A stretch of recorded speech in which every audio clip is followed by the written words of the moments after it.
सतगुरु मिलबै सर्वाधार। मंगलमय मंगल करन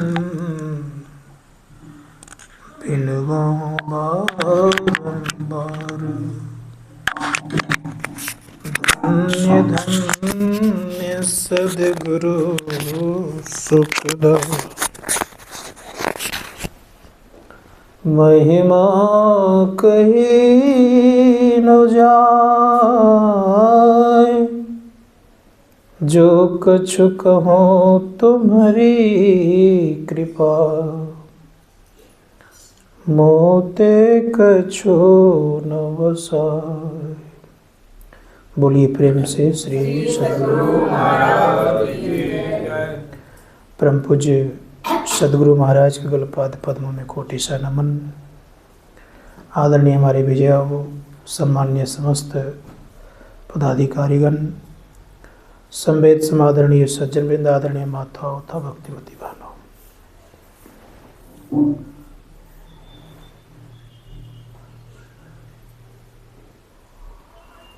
हम लोग सत्संग करते हैं और सत्संग करने से सद्ज्ञान मिलता है। जैसे का हम संग करते हैं वैसे का लगभग रंग लग जाता है। संग अगर हम आप अच्छे महापुरुष का करते हैं तो अच्छा गुण उनके अंदर में आ ही जाता है। एक बार आइंस्टीन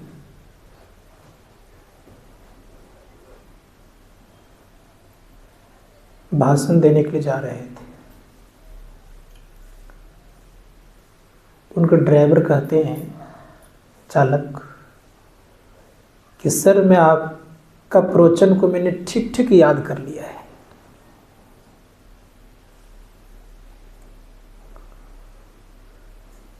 तो आइंस्टीन कहता है कि एक काम करना, जहाँ मैं जा रहा हूँ प्रवचन करने के लिए, भाषण देने के लिए, वहाँ मुझे कुछ जानता नहीं है कि मेरे नाम पर मेरा प्रोग्राम लिया गया है।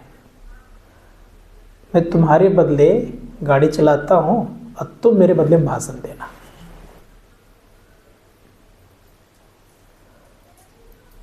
ड्राइविंग कर रहे कौन? आइंस्टीन। और ड्राइवर खुद आइंस्टीन बन गए। गए, भाषण दिए, हूबहू भाषण दे दिए, तालियां पर तालियां बजी। लेकिन एक प्रोफेसर थे, बड़े विद्वान थे। उन्होंने कहा कि जरा से पारिवारिक विषय दोबारा आप रिपीट करेंगे तो फंस गए। उन्हें मालूम नहीं था, लेकिन थे विद्वानों के संग। तो ड्राइवर कहते हैं, छोटी सी बातों को क्या आप दोहराने के लिए कहते हैं? इसके संबंध में मेरा ड्राइवर ही काफी है, वही आपको बता देंगे।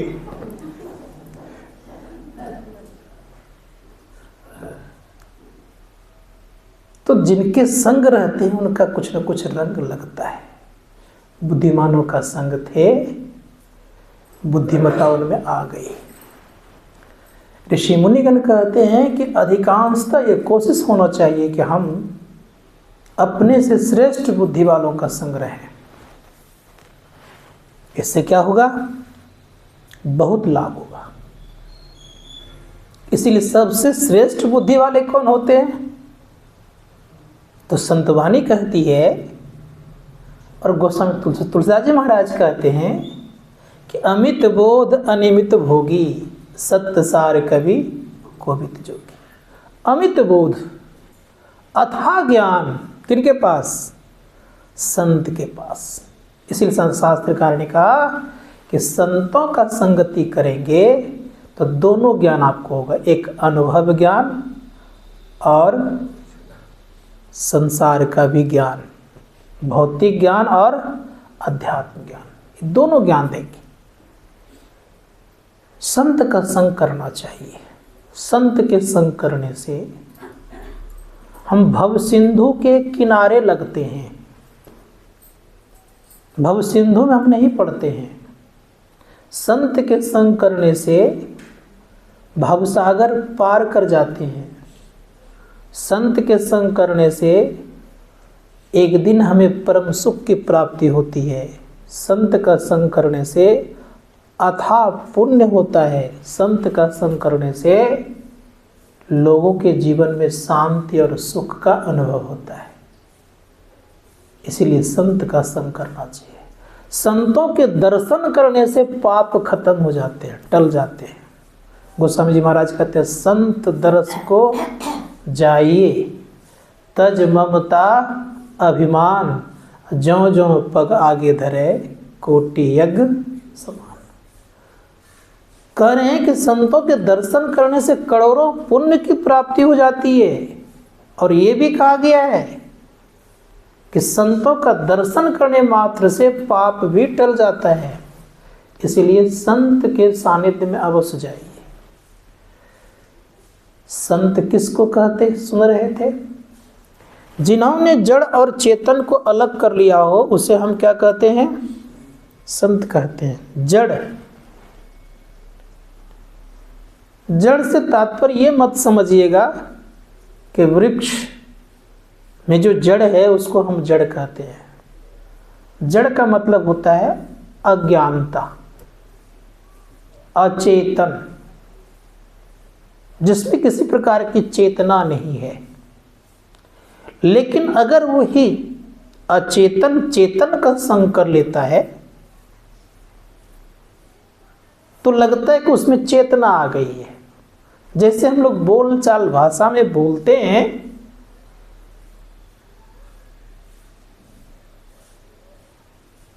कि मन उनके जो हैं बड़े खराब हो गए, तो मन किनके संग होकर खराब हुए? केवल अकेला मन खराब हो गया? दूध फट गया, किनके संग दूध फटा?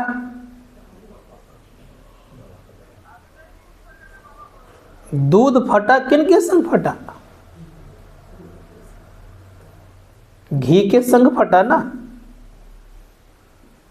मन खराब हुआ किनके संग खराब हुआ? बात समझ आ रही कि नहीं? आज किनके संग खराब हुआ? चेतन के संग ना। अगर चेतन मन के संग नहीं रहता तो मन बेचारा क्या करता? अगर मन को कोई अलग कर दे, चेतन को अलग कोई कर दे, तो अब मुझे आप बताइए कि कभी मन खराब होगा? नहीं होगा। अगर कोई दूध को अलग कर दे, अर्थात दूध से घी बना ले, तब कभी घी खराब होगा? क्योंकि दूध का अस्तित्व मिट गया, अब बना क्या? घी। उसी प्रकार से याद रखिएगा कि चेतन का अस्तित्व सदैव है, मन का अस्तित्व सदैव नहीं है। मन का अस्तित्व जिस दिन मिटा दीजिएगा उसी दिन आप चेतनत्व गति में आ जाइएगा और चेतनत्व स्थिति आपकी रहेगी और चेतना ही आपके जीवन में सर्वोपरि हो जाता है। उसी दिन आप संत बन जाते हैं। क्या करना है? मन को अलग करना है। इसलिए उपनिषदकार कहते हैं, मन एव मनुष्यानाम कारण बंधु मोक्षयो। मन से ही बंधन है। जितने प्रकार के संसार में चीजें हैं, किनसे बंधे हुए हैं? सब चीजें। जिस चीज को आप चाहते हैं, किससे चाहते हैं? जिस चीज को आप प्राप्त करते हैं, किससे प्राप्त करते हैं? मन से ही तो। मन के चाहना से उसको आप प्राप्त करते हैं। मन जिसकी चाहना नहीं करता है उसके तरफ आप ताकते भी नहीं। ताकते हैं? देखना चाहते हैं तो मन के द्वारा आपने उसको चाहा और प्राप्त किया। और ये सारे कर्म इंद्रियां और ज्ञान इंद्रियां, इन ज्ञान इंद्रिय और कर्म इंद्रियों से मन उत्कृष्ट है, श्रेष्ठ है, अग्रगण्य है। इसी कारण से मन ने चाहा, हाथ लग गया कम करने में। मन ने चाहा, जिस चीज को प्राप्त करने को उसके पीछे लग गया। तो कौन लग गया? कर्म इंद्रिया और ज्ञान इंद्रिया दोनों लग गया।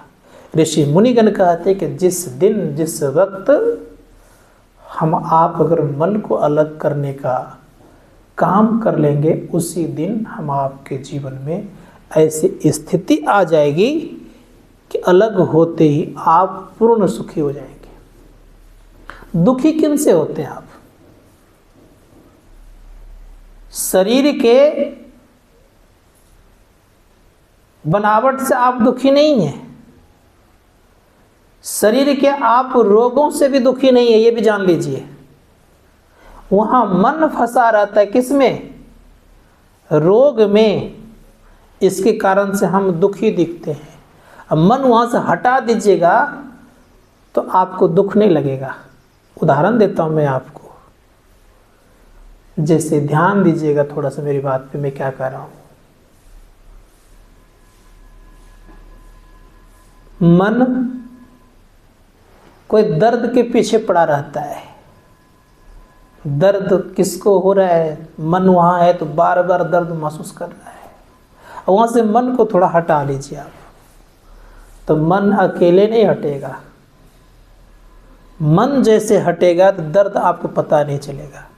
जैसे हमारे गुरु महाराज ने क्या किया, चेतन सहित मन को वहां से निकाल दिया ना। अब चेतन नहीं है तो चीर दीजिए, फाड़ दीजिए, कुछ तो होने वाला नहीं है, कुछ नहीं होगा। तो मन जो है, और मन को जो अलग कर देगा, तो अलग किस अवस्था में करेगा मन को? जब वो व्यक्ति चेतन को अलग करने में समर्थ है। चेतन को खींच लिया, सिमट लिया, सिमटने पर अलग होता है। इसलिए संतों ने कहा कि सत्संग करेंगे तो यह ज्ञान होगा कि मन अलग हैं और हम अलग हैं, दोनों अलग अलग हैं। और मन का जो स्थिति है वो सदैव रहने वाला नहीं है, लेकिन स्थूल देह में रहेगा, सूक्ष्म देह में मन रहेगा, कारण में भी मन का अस्तित्व रहेगा और महाकारण में मन का अस्तित्व रहेगा, लेकिन कैवल्य में मन का अस्तित्व नहीं है। संत महात्मा गण कहते हैं उसी अवस्था को प्राप्त करने पर लोग संत हो जाते हैं। इसलिए सत्संग की बड़ी आवश्यकता है जीवन में। संतों का संग करेंगे तो बड़ा ही सुख लगेगा।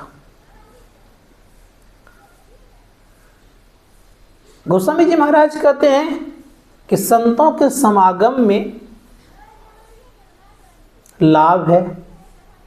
और संत कबीर साहब के वचन में अभी आपने सुना, इस सत्संग में लाभ बहुत है। उधर भगवान शंकर कह रहे गिरजा से, गिरजा संत समागम समन लाभ कछुआन।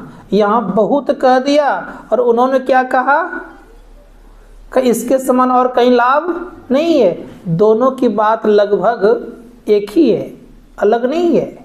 ये कह रहे हैं कि बहुत लाभ है और वो कह रहे इसके समान और कहीं लाभ है ही नहीं, दोनों बात एक है ना। तो कह रहे हैं कि देखिए कि संतों के समागम में बहुत लाभ है, और ये कबीर साहब कह रहे हैं इस सत्संग में लाभ बहुत है।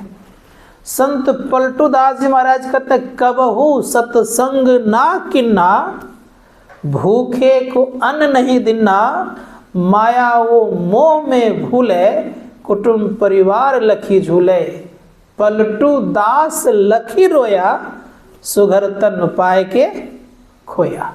कह रहे हैं कि जो सत्संग कभी नहीं किया, तो क्या किया उन्होंने? कबहू सत्संग ना किन्ना, कभी सत्संग नहीं किया, माया और मोह में झूले, कुटुंब परिवार लखी भूले। तो का अगर करते रह गए तो पलटू दास जी महाराज करेंगे सुंदर तन पा करके उन्होंने सुधार नहीं पाया, कामयाबी हासिल नहीं कर पाए। इसलिए ऋषि मुनिगण कहते हैं कि सत्संग कीजिए। किस तरह से करे? सत्संग कीजिए मन तोड़, धर शरण संतन की। संतों का शरण पकड़िए। सत्य गहो जीव संशय नहीं। सत्य का संग करेंगे तो जीव को कोई संशय नहीं रहेगा। संतों का संग करेंगे तो संशय नहीं रहेगा। क्यों? हमारे परम पूज्य गुरुदेव कहते हैं कि संत मता बिनु गति नहीं, सुनो सकल दे कान, जो चाहो उद्धार को बनो संत संतान। दूसरे जगह कहते हैं कि संत मता बिनत गति है ही नहीं, लेकिन ये भी करें ज्ञान बुझाए समुझाए दे, कुबुद्धि को हर दे, संशय दूर बहाए, संत मत स्थिर करते। संशय को दूर भगाने वाला कौन? संत सदगुरु। इसीलिए शास्त्रकार कहते हैं संशय दूर बहाए, दूर भगा देता है, संशय रहने नहीं देते हैं। लेकिन संशय का समन कैसे होगा? इस संशय का समाप्ति कैसे होगा?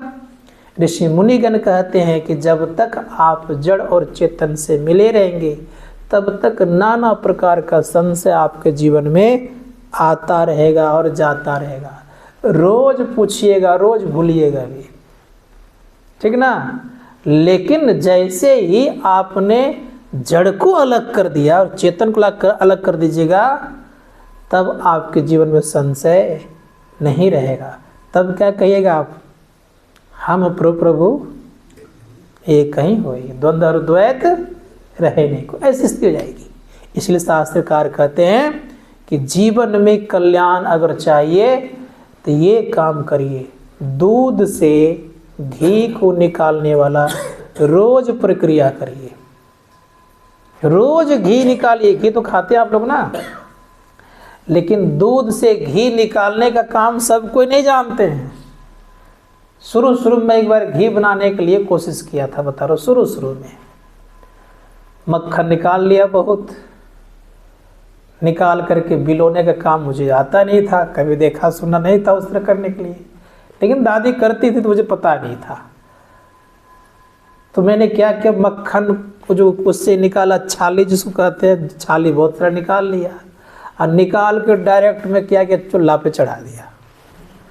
अब चढ़ा दिया, सब जल गया, थोड़ा बहुत निकला, बाकी सब बर्बाद हो गया।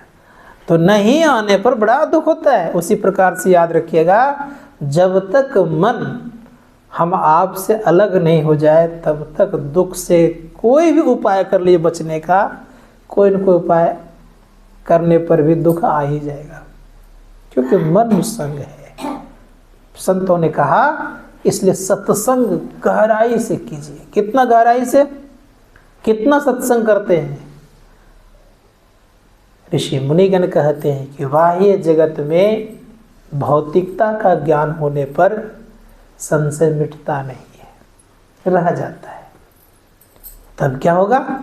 तो ऋषियों ने कहा कि ऐसा ज्ञान अर्जन कीजिए कि तो कभी संशय रहे नहीं। कैसा ज्ञान करें? तो उन्होंने कहा कि प्रैक्टिकल ज्ञान में संशय नहीं होता, थ्योरी में ज्ञान में संशय रहता है। आप मिलाएंगे, होगा कि नहीं होगा, ये संशय रहेगा। लेकिन प्रैक्टिकल ज्ञान क्या है? ऋषि मुनिगण कहते हैं प्रैक्टिकल ज्ञान वो है कि जब हम आप मनोयोग पूर्वक जब हम ध्यान करते हैं, तो ध्यान करने के क्रम में सदैव याद रखिएगा कि जब ध्यान करते हैं साधक, तो ध्यान करने के क्रम में प्रथम जो स्थिति है साधकों की, ये आंतरिक सत्संग है। प्रथम जो स्थिति साधकों की है, उसके अंदर में नाना प्रकार का तरंग उठते रहता है। किसका तरंग? तो केवल गुणावन का तरंग और नाना प्रकार का संकल्प विकल्पों का तरंग। और जिनके अंदर में अधिक संकल्प विकल्प होते हैं, वे जल्दी निर्णय ठीक से कोई चीज़ का, संसार का भी काम करने में सक्षम नहीं हो पाता है, निर्णय नहीं हो पाता है। इसीलिए निर्णय लेने का ताकत कब होगी? जब आप खूब बढ़िया से ध्यान करने में परिपक्व हो जाइएगा, तो निर्णय ले लीजिएगा। जैसे बताता हूँ मैं आपको, हमारे गुरु महाराज जिस समय उन्होंने घर का परित्याग किया था, 6 खट शास्त्री आए थे। खट शास्त्री समझते हैं आप लोग? 6 व्यक्ति शास्त्र का ज्ञान रखते थे। 6 शास्त्र को खट शास्त्री कहते हैं। 6 शास्त्र को जानने वाले को खट शास्त्री, शास्त्री भी कह सकते हैं उसको। तो बुलाए थे कौन? उनके पिताजी बुलाए थे। बुलाने का कारण क्या था? समझाने के लिए कि कम से कम से साधु ना बने, घर में रह जाए, जिससे कि घर का भी काम चले। तो खट शास्त्री एक तरफ और गुरु महाराज अकेले एक तरफ। उस समय घर का छोड़े थे, अब फिर बुला करके ले आए थे। पिताजी ने खोज खाज के ले आए तो खट शास्त्री को लगाए। उसमें से एक प्रकांड विद्वान निर्णय करते थे दोनों का, गुरु महाराज की बात को भी और उनके बात को भी। उधर प्रश्न करते थे खट शास्त्री। क्वेश्चन था उनका यह कि जब तक आप पारिवारिक जिंदगी में नहीं जाएंगे, ठीक से परिवार का भरण पोषण नहीं करेंगे, माता पिता की सेवा नहीं करेंगे और सत्कर्म नहीं करेंगे, मतलब कर्मकांड इत्यादि नहीं करेंगे, तो आपको स्वर्ग की प्राप्ति नहीं होगी। तो गुरु महाराज कहते हैं मुझे स्वर्ग की अभिलाषा भी नहीं है। तो उन्होंने कहा कि ठीक प्रश्न। तो ये कहते हैं कि मुझे स्वर्ग की अभिलाषा नहीं है, तो इनको भी गुरु महाराज के वचनों कहते हैं ठीक। फिर कहते हैं कि मोक्ष प्राप्त करने के लिए भी आपको साधन भजन करना चाहिए, लेकिन भगवान को प्रसन्न करने के लिए भी पारिवारिक जिंदगी में हो सकता है। तो कहा ठीक। फिर इन्होंने कहा मुझे ये चारों प्रकार के मोक्ष मुक्ति नहीं चाहिए, मुझे तो वो चाहिए कैवल्य। तो गुरु महाराज कहते हैं ठीक। बहुजन लाल भक्त दास जी महाराज कहते हैं महाराज दोनों प्रश्नों को आप ठीक ठीक कर रहे हैं, वास्तविक बात क्या है? तो जैसे इस बात को कहा तो उधर से कहते हैं बड़े प्रेम से खट शास्त्री जो विद्वान थे, उन्होंने कहा कि आपका पुत्र वेदांत तो नहीं पढ़ा है, लेकिन वेदांत के गुण रहस्य को कह रहा है, इसीलिए दोनों का कहना उचित है। ये कर्म कांड के आधार पर कह रहा है स्वर्ग इत्यादि की प्राप्ति हेतु, लेकिन वेदांत कहता है स्वर्ग का सुख अल्प है, थोड़ा है, इसलिए आपका पुत्र भी सही है और उधर वो भी। अंत में दोनों खट शास्त्री उठ उठ करके चले गए और गुरु महाराज बैरागी बैरागी बने ही रह गए। मतलब समय बात आई। इसलिए संत महात्मागण कहते हैं कि जब आप साधना करिएगा तो आपके प्रश्नों को कोई काटने वाला जल्दी नहीं होगा। मन से जो आप लिखिएगा वो कट सकता है, लेकिन अनुभव से जो लिखिएगा वो कटने वाला नहीं होता। अनुभव ज्ञान कैसा? संत महात्मागण कहता अनुभव ज्ञान होता है आत्मा को, मन का ज्ञान अनुमानता ज्ञान होता है। अनुमानता समझ रहे हैं ना मेरी बात को? अनुमान लगाए। क्या अनुमान लगाए हम लोगों ने? कि अमुक जगह धुआं हो रहा है तो वहां आग होगी। ये कौन सा ज्ञान है? अनुमान ज्ञान। लेकिन प्रमाणित ज्ञान क्या हो गया? प्रमाण ज्ञान क्या हो गया? जैसे आप वहां धुआं का स्थान पर पहुंचे, अगर वो धुआं दूसरे चीज का निकल गया तब तो आपका अनुमान गलत हो गया ना। लेकिन अनुमान प्रमाण ज्ञान ये होता है कि वास्तविक में ये आग का ही धुआं है। ये कैसे पता चलेगा? देख करके। इसीलिए संत महात्मागण कहते हैं जड़ के द्वारा जो देखा जाता है सब बात सत्य नहीं होती है। इसीलिए आत्मा के द्वारा जो परमात्मा को समझाना जाता है वो बात सत्य होती है। इसलिए गुरु महाराज ने बड़े सुंदर शब्द कहा, आंख से हम क्या देखते हैं? रूप। आंख का विषय रूप है, कान का विषय शब्द है, नाक का विषय गंध है, जिह्वा का विषय रसास्वादन खट्टा मीठा इत्यादि है, और चमड़ा का विषय स्पर्श है। उसी प्रकार से चेतन आत्मा का विषय क्या है? परमात्मा का। चेतन आत्मा के द्वारा जो कुछ जाना जाए उस समझिएगा कि सत्य है। दूसरी बात आप ये भी जानिए, 14 इंद्रियों से हट करके जो ज्ञान होता है वो ज्ञान किनका होगा? परमात्मा का। जब तक 14 इंद्रियां हैं हमारे आपके संग में, तब तक परमात्मा का ज्ञान होना संभव नहीं है। ठीक है, इसी संत महात्मा गण कहते हैं कि उस राम को जानने के लिए हमें ध्यान सत्संग की बड़ी आवश्यकता है। तो ध्यान सत्संग में क्या, सबसे पहला स्टेज आपका है जप करना। जप करते हैं, जप करते करते अगर रूप आ जाता है तो आपका मंत्र सिद्ध हो गया, याद रखिएगा।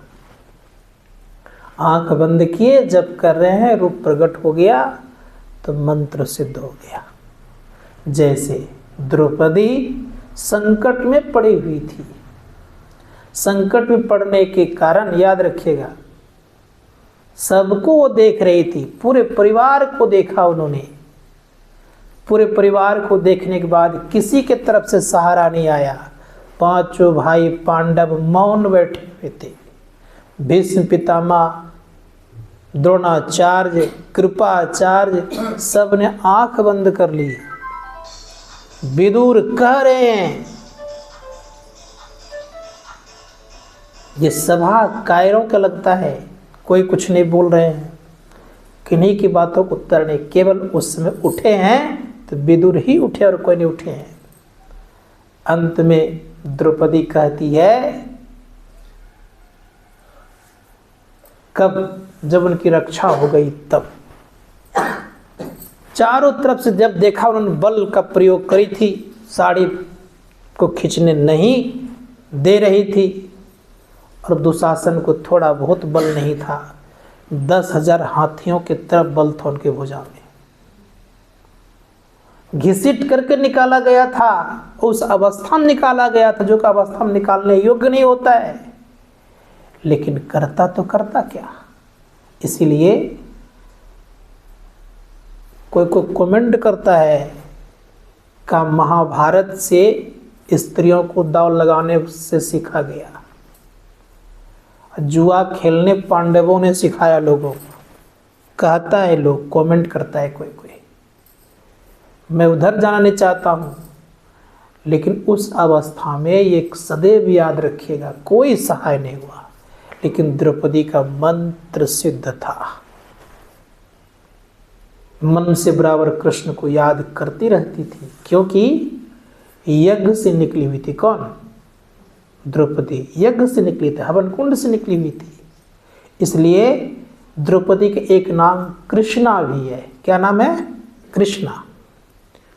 तो कृष्णा, भगवान श्री कृष्ण का नाम कृष्ण और इसका नाम कृष्णा।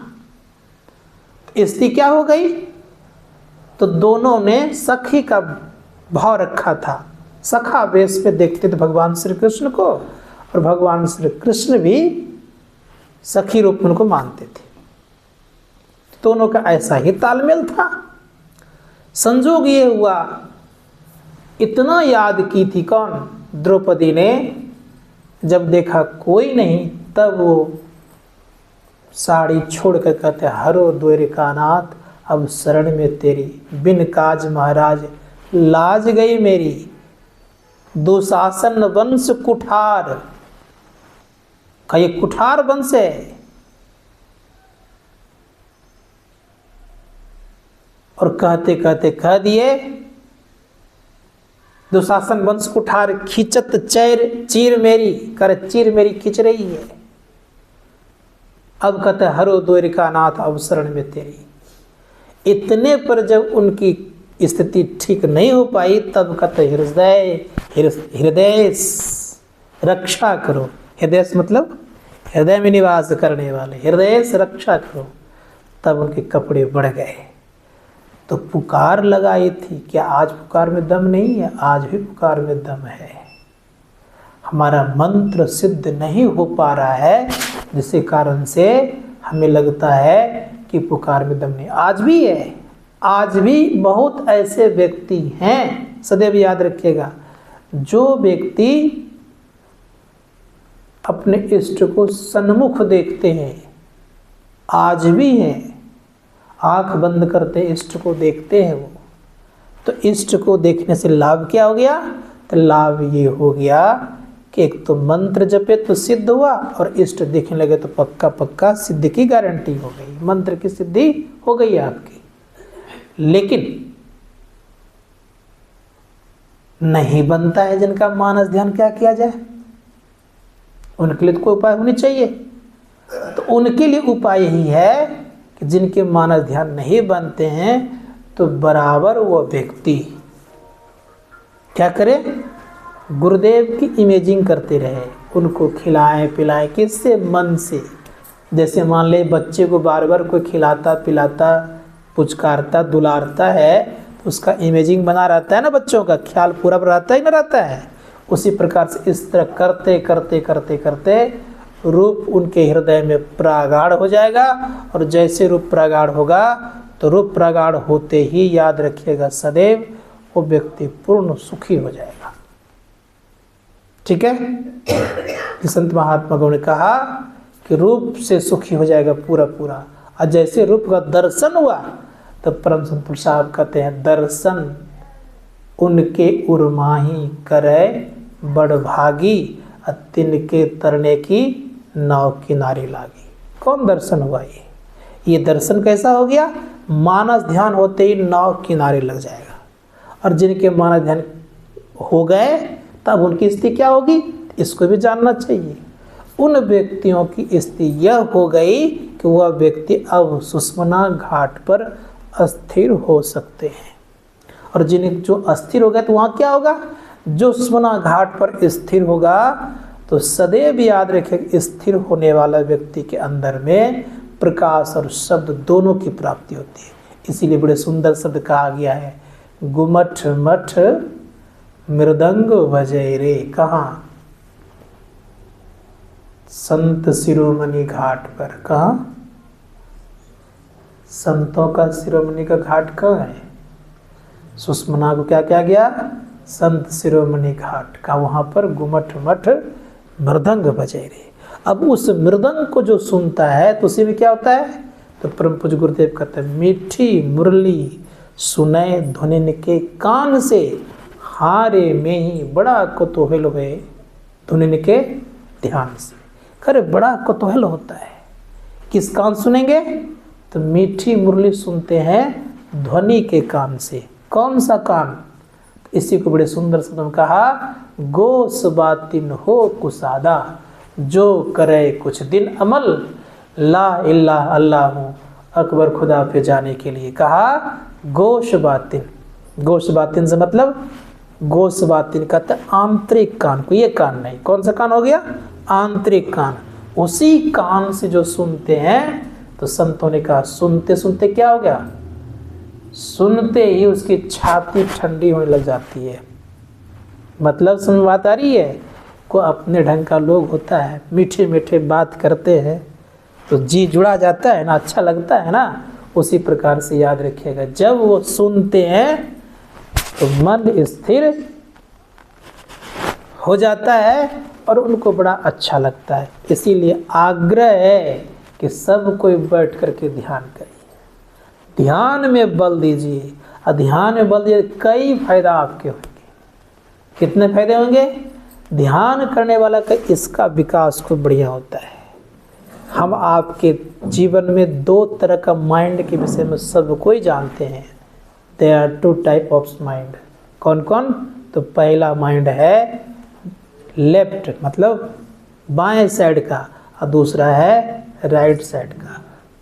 जो बाएं साइड का माइंड है यह नेगेटिव उत्पन्न ज़्यादा करता है, ऋणात्मक बातें ज़्यादा सोचता है, और दाएं तरफ का जो माइंड है ये पॉजिटिव बातें सोचता है। तो ध्यान करने से आइंस्टीन कह रहा है कि ध्यान करने से उस व्यक्ति के अंदर में ज़्यादा पॉजिटिव बात आती है और वो निर्णय लेने में सक्षम होता है और वो कामयाबी जल्दी जल्दी हो जाता है। समझ में आ गई? इसीलिए ध्यान कीजिए। तो संत महात्मागण कहते हैं ध्यान में क्या? तो ये धीरे धीरे अपने को उठाइए, दृष्टि योग इतना स्थिर करिए, दृष्टि इतना स्थिर करिए कि घर में रहें तो घर का पता नहीं चले।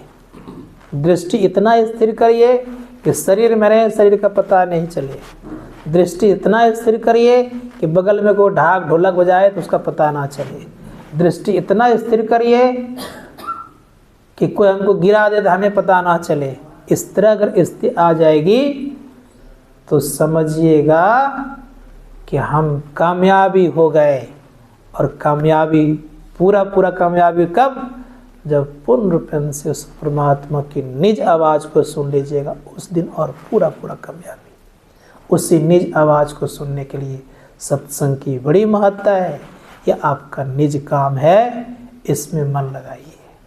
वही कर सकता है अधिकांशतः जो रात में बैठ के काम करते हैं, दिन में जप करते हैं, दिन में भी सुमरण करते रहते हैं। इसलिए कहा सुमरण करना चाहिए। सुमरण सुरति लगाए के मुक्ते कछु न बोल।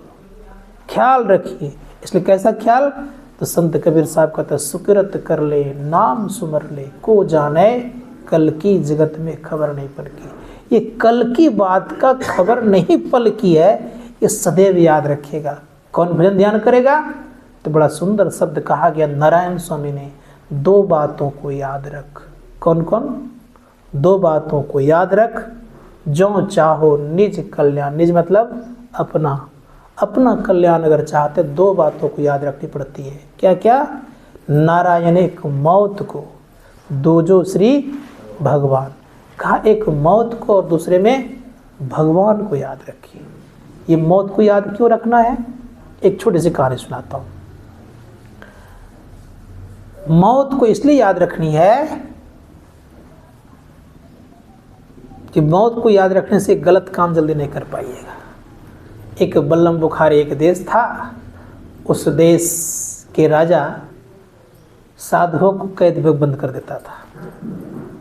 तो उस चलाता था क्या? चक्की चलवाता था, गेहूँ पिसवाता था, आटा निकलवाता था, यही काम था। लेकिन उससे प्रश्न करता, ऐसे नहीं करता था, उससे प्रश्न करता तुम साधु क्यों बन गया है, यही क्वेश्चन करता था। अब क्वेश्चन में उत्तर सही नहीं देने पर उसको जेल में बंद करता था। कहा चलाओ चक्की, तो चक्की चलवाता था। अब बहुत सारे साधु को बंद कर दिया था। उस समय स्वामी रामानंद जी महाराज हुए थे। स्वामी रामानंद जी महाराज अपने शिष्यों से कहते हैं कि देखो, वे बलग बुखारे देश का जो राजा है, उस राजा को जो चेता देगा तो बड़ा अच्छा होगा, क्योंकि बहुत सारे साधुओं को बंद करके रखा है। तो कोई नहीं जा रहे थे, लेकिन संत कबीर साहब ने निर्णय लिया कि मैं जाऊंगा। इनकी दाढ़ी अच्छी थी, बढ़िया सुंदर टोपी पहनते थे, उनके तरवार में जाकर टहलने लगे। कौन? संत कबीर साहब। देखा साधु का, पकड़ के लाओ उसको। सिपाही भेजा, पकड़ के ले गया। पूछा तुम साधु क्यों बन गया है? तो बड़े प्रेम से कहते हैं कबीर साहब, मौत के जानने के कारण साधु बन गया हूँ। करे मौत कौन नहीं जानता है? उनके जो वजीर आजम थे मंत्री जी को, तो मौत कौन नहीं जानता है, सबको एक दिन तो मरना ही है। तो उसको कोई असर नहीं हुआ। गोरखनाथ जी महाराज से पूछा गया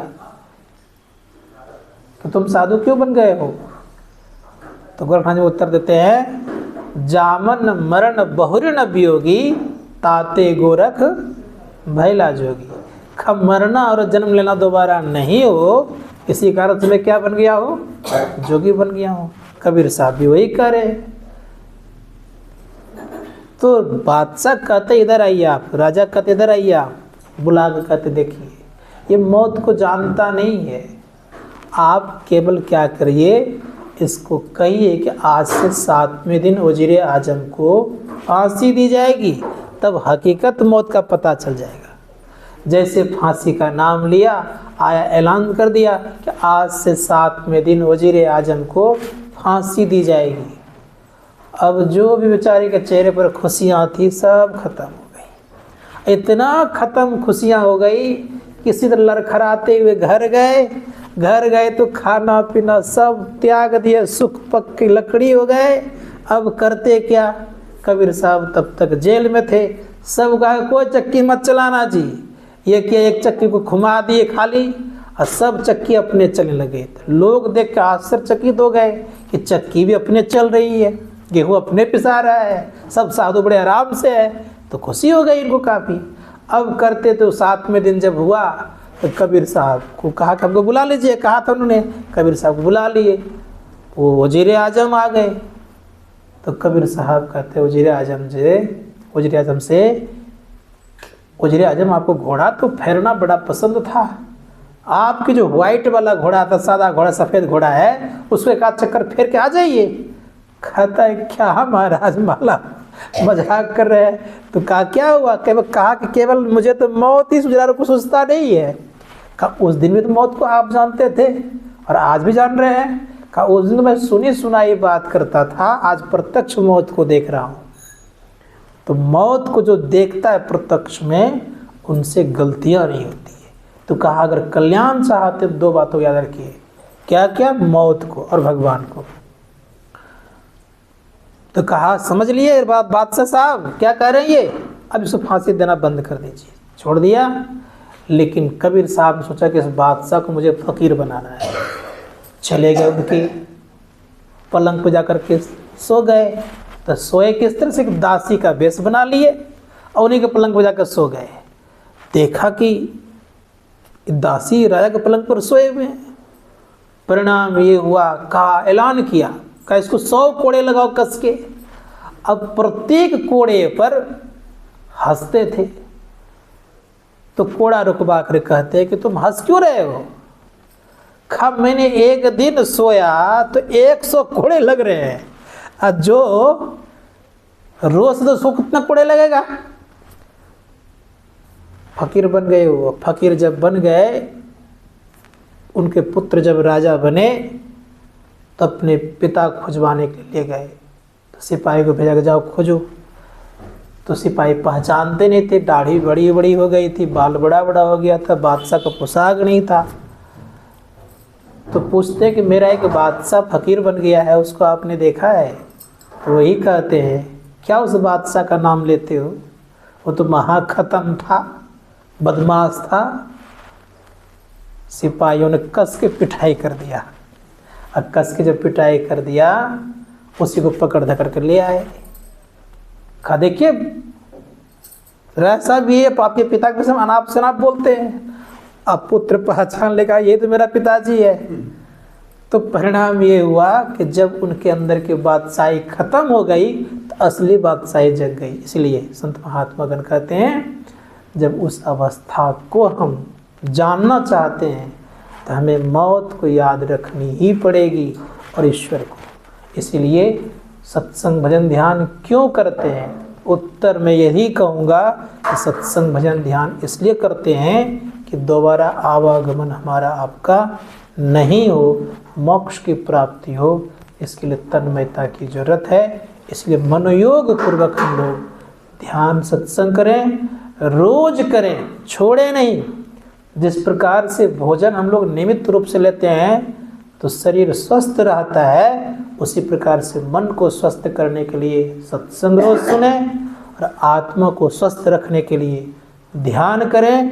कहीं अगर ध्यान बन गया तो आत्मा के ऊपर जो आवरण है वो खत्म हो जाएगा। जो आत्मा अस्वस्थ अवस्था में पड़े हुए हैं वे खत्म हो जाएंगे, दुखों की निवृत्ति हो जाएगी। इसीलिए हम आप सदैव याद रखिएगा जीवन में क्या कि दृष्टि की सफाई कब होगी, दृष्टि की शुद्धिकरण कब होगी? जब दृष्टि योग में कामयाब होंगे और एक बिंदुता की प्राप्ति होगी तो दृष्टि योग हमारा ठीक ठीक हो गया। लेकिन इससे हमारा आत्म कल्याण नहीं हो गया। हम माया का दर्शन कर लिए, माया को खूब बढ़िया से जान गए, विराट रूप दिव्य दृष्टि से देखा जाता है, ये हो जाएगा। लेकिन आत्मदृष्टि प्राप्त करने के लिए हमें सुरत शब्द की पूर्णावृत्ति चाहिए, कामयाबी चाहिए। ये इसमें जैसे हासिल कर लिए, सुरत शब्द तात्पर्य क्या? सार शब्द की प्राप्ति हो गई, समझिए कि पूरे पूरे आवरण तो नहीं, पहचान अपना हो गया, अपना पहचान हो गया, अब परमात्मा पहचान हो गया। लेकिन उसको जैसे पार कर गए तो हम परमात्मा और जीवात्मा मिल, जीवात्मा तो रहे नहीं, परमात्मा और परमात्मा एक हो गया। अर्थात आप भी परमात्मा बन गए और ईश्वर और परमात्मा मिल करके एक में हो गए। तो क्या हो गया? आवरण होने से हम जीव और आवरण के परे होने से हम पी हो जाते हैं। तब हम लोग को इतना ही ख्याल रखना है बोलिए प्रेम से श्री सद्गुरु महाराज की जय। अभी भंडारा बनेगा, सबको खा लेंगे। और अगर किन्हीं की इच्छा हो कि मुझे ध्यान सत्संग करना है तो कर सकते हैं, आप प्राण गुरु सत्संग भी करके जा सकते हैं।